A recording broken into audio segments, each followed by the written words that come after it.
This is literally unacceptable. Like, my hair is so dry and so dead that, like, this entire thing up here is a knot. I should probably, like, put on a sweatshirt and put a hood up or something, but you know what? It is what it is. I'm just gonna deal with the alfalfa off the side hair for this video. I don't got the time to cut my hair. I got video games to play. I am beyond excited for the Nintendo Direct happening later today. Well, it's later today, but from the time that I'm recording this, but by the time that you guys are seeing this video, it already happened, like, hours ago. See, most times when Nintendo Directs happen in the past, I at least, like, follow them, or I at least look up, like, recaps after the fact to kind of skim through it, because I run a news show on my second channel. Like, every Friday I post up just like kind of recapping whatever news happened in the last week, and I always do like massive recaps of the latest directs or gaming showcases whenever they happen. But this time, this is the first direct that I'll be able to watch where like I actually finally have a Nintendo Switch, so I'm really excited to see what they got there. I never really pay attention to like the online feedback or reception to whatever gaming showcases are, because you know, most people, they always get their expectations way too high for whatever gaming showcase is happening, then they're all disappointed, like, oh, E3 was a letdown, oh, Summer Game Fest was a letdown, oh, that Xbox showcase was a, like, everybody says that stuff. For me personally, I never really get disappointed by those things because I don't really go in with expectations. I just go in expecting, okay, I'm gonna see some new games, and me personally,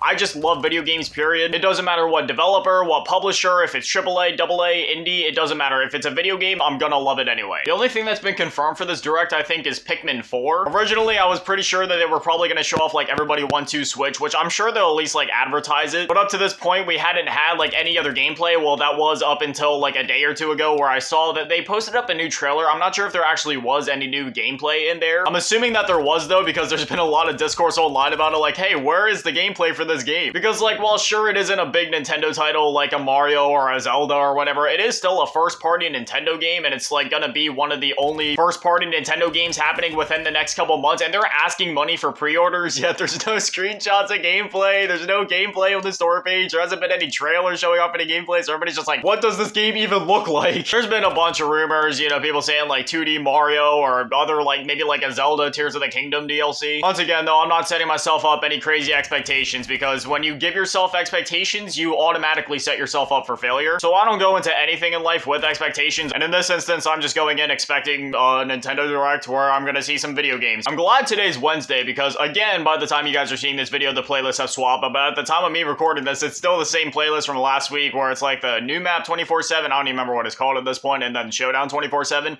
Anytime that I've been on Modern Warfare 2, I've just been playing Showdown 24/7, because like, yeah, the new map is cool and all, it looks cool, but gameplay wise, I get more satisfaction out of playing Showdown. On that new one, anytime I'm trying to play objective-based modes, there's like snipers sitting on the other side of the map, like blowing my head off before I even get to the objectives. It's fun and all, it's good for long shots, but at this stage of the game, I'm just gonna stay on Showdown until the new playlist comes out. I'm really hoping that they bring back Shipment and Shoot House, namely Shoot House. I only have 300 long shots to go until I unlock my polyatomic challenges, which 300 might sound like a lot, but it really isn't compared to the amount that I've done so far, which is 1,000 plus. If they bring back Shoot House, at least I'll be able to knock out my long shots, and then after that, baby, it is smooth sailing until Orion came out, and I cannot wait. I've done so much mindless and just like dull grinding up to this point trying to get those long shots done, but after that, I just gotta get the headshots done, and that's it. We'll have Orion. I could go through and get Orion on like every single gun in the game, but if I'm gonna be, I couldn't be bothered to do that. Originally, you know, this game was supposed to have like a 2-year life cycle, so if that was still the case, then sure, but there's been so many leaks and rumors, and I'm pretty sure there was even like a confirmation from Activision that we will be getting a full-on 60, or I guess in this case, maybe a $70 premium title this year. If they do a 1-year turnaround and we get MW3 already, I mean, that would be cool and all. Like,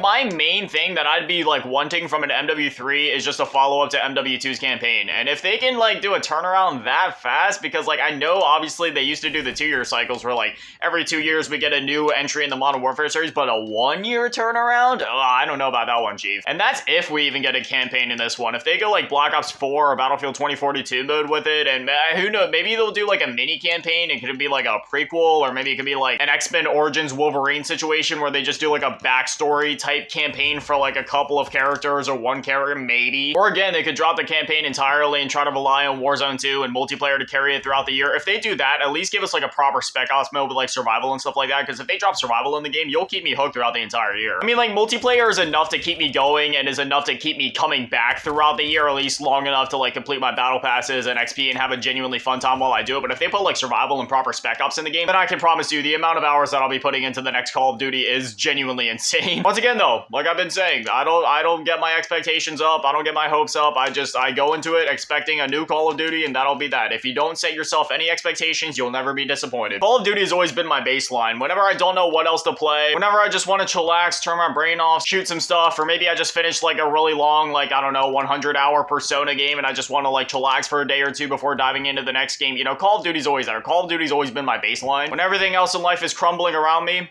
Call of Duty is always there. 3 things are guaranteed in life: death, taxes, and an annual Call of Duty. I'm really disappointed in myself. It's June at this point, almost the end of June, and I haven't bought Call of Duty on PS4 yet. Usually I end up buying Call of Duty on both my platforms because I'll get it on Xbox because I game share with my stepdad. Then he gets access to the Call of Duty games as well, but then I usually end up purchasing it on PlayStation as well, so then I get access to the PlayStation Plus packs. I don't even think they've been doing those this year. And again, I'm pretty sure if I just download Warzone, that might be enough for me to get the PS Plus packs. I'm not sure though. I think you have to have like the actual full premium game. You know what? I'll switch it up. I'll do a little bit of sniping. I unlocked this thing last season and I barely used it. This camo is actually pretty sick. You know, at first it kind of just looks like a bland kind of like grayish, brownish green thing, but then when like the sunlight starts reflecting on it, it gives it like this really cool effect. It's only when the light shines on it, but there's like those little like purplish tints and stuff in there. That's actually really cool. Let's see if my aim is on point today. Come on, poke your head up. Come on. Nope, my shot is completely off today. I'm telling you, my shot will never be back on point until they bring back Rust. Once they bring back Rust and I can use my intervention on that map, then my shots will be back on point. But until then, no. The fact that we have a game called Modern Warfare 2 and we have the intervention in it and we don't have Rust feels like a sin. You can't give me Modern Warfare 2 and then just not give me Rust. That's like giving me Black Ops without Nuketown. I mean, I know Shipment in this game is more or less like actually the Nuketown equivalent, but like, come on, Rust is like up there as probably like the second most iconic map. I love how Call of Duty players sit there and complain about like lack of content or wanting more maps. None of y'all even interact with any of the maps anyway. All of y'all play Shipment. And don't tell me that you don't. I'm telling you, 99.9% of COD players spend about 99% of their time either playing Shipment, grinding Shipment, or just existing on Shipment. For me personally, I mean, yeah, I've basically lived on Shipment ever since this game released just so I can grind XP, grind weapon levels, grind camos easier. Personally, when I play Call of Duty though, I do like variety. Like whenever I play Call of Duty, I'm going into the matches, I'm trying to cycle through all the different maps, you know, I'll go in, select a couple of different random playlists like TDM, Hardpoint, Dom, Kill Confirmed, and I'll just like play through the normal maps in quick play. Like if I wasn't grinding for XP, if I wasn't grinding for camos, that is like probably the main and only way that I would play. But considering the fact that I'm still grinding for camos and XP and all that stuff, yeah, I've literally just been living on Shipment ever since the map came into the game. Once I'm done grinding Orion camo, that's all gonna change. So I'm just gonna go back to like playing quick play, playing through all the maps in the game. Because again, that's just how I am. I just like playing, you know, a variety of maps, even if I don't like all of them in the game necessarily, or even if I don't jive with them as well. Like I never got good at Piccadilly in Modern Warfare 2019, yet I'd rather play that in the quick play than sit there and mindlessly grind Shipment. Like Shipment is a lot of fun, don't get me wrong, but when you sit there like me and you play for like hundreds and hundreds and hundreds of hours back to back to back,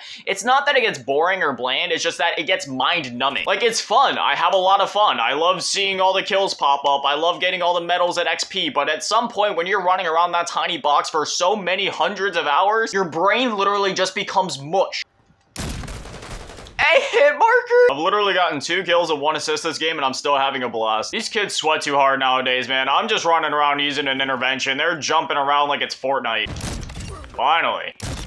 I have no idea how I hit that collab, but I'm not even gonna question it. Could you imagine if they end up dropping a release date for Metroid Prime 4 at this Nintendo Direct? Or like Metroid Prime 2 and 3 remastered? Oh my gosh. But hey, I'm just speculating. I'm not getting my expectations up because, as I've said many times at this point, expectations lead to nothing but disappointment. And just like that, we were defeated, which is most definitely my fault. I had 5 kills, 1 assist, and like 30-some deaths. I could run around and sweat like these kids all day, but I'm trying to snipe. I was good at it like a good decade ago, but nowadays, not so much. I was the king back in Black Ops 2, man. I could pull out that ballista, just knock out the entire team like it's nothing. Yeah, I don't know. Normally I'd say that I'm gonna go play Modern Warfare 2 for the rest of the day, but if I'm gonna be honest, I'm gonna edit this video and then I'm gonna watch the Nintendo Direct. And then I've actually been playing a lot of Forza Motorsport 5. I've been having an absolute blast with this game. I've just kind of been playing that for the last couple days anytime that I'm not making videos. So realistically, I'm probably gonna go ahead and play that, and then whenever the new playlist comes out, then I'll come back to this, and if Shoot House is here, then I'll play that for the rest of the day, but if not, back to Forza it is. Anyway, as always, a shout out to the patrons and channel members. Thank you to all of you in the $1